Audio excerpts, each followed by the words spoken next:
L'accès à l'énergie et plus particulièrement l'accès à l'électricité est une condition indispensable pour le développement économique et sanitaire d'un pays. Or, si la consommation d'énergie finale a presque doublé depuis les dernières années, la part des pays pauvres n'a cessé de se contracter. Aujourd'hui, on estime à 2 milliards le nombre de personnes qui ne disposent pas d'un accès à l'énergie suffisant pour vivre dans des conditions correctes et à 1,5 milliard le nombre de personnes n'ayant pas accès à l'électricité. En Afrique, ce sont 80% de la population rurale, soit quelques 600 millions de personnes qui n'ont pas accès à l'électricité, avec des conséquences sanitaires et environnementales dramatiques. Certes, le Maroc est l'un des pays du continent où le taux d'électrification rurale est le plus élevé, mais c'est aussi dans les milieux ruraux désertiques que l'on retrouve la population la plus pauvre du pays, qui n'ont pas encore accès à l'électricité et incapable de se procurer des équipements en électroménager.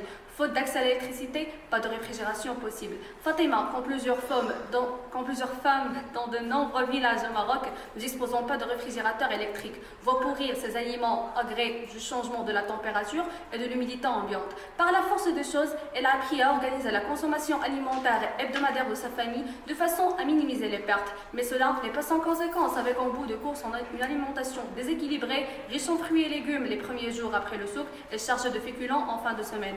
Pendant des années, nous avons jeté d'importantes quantités de nourriture, dit-elle lors d'une visite du village Essoul, aux environs de Rabat, où elle réside, dans le cadre de la recherche des besoins de la popularité.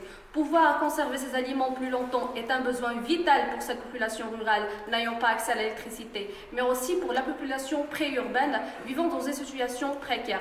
C'est ainsi que le projet d'Underground Fridge est né, permettant de conserver des aliments jusqu'à 10 jours, parfois 15 en conditions optimales.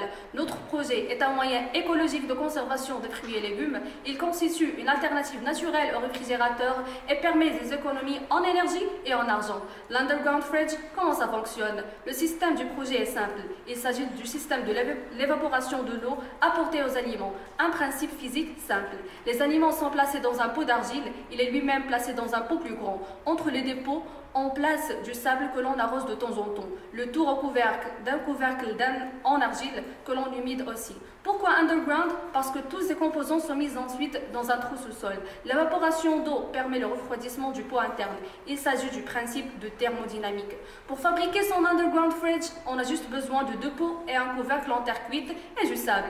Un réfrigérateur ordinaire coûte environ 3000 dirhams minimum. Le nôtre coûte environ 200 dirhams. Si l'on s'intéresse à leur consommation respective, on note qu'un frigo ordinaire consomme en moyenne 250 kW par an et 0 kW pour notre underground fridge.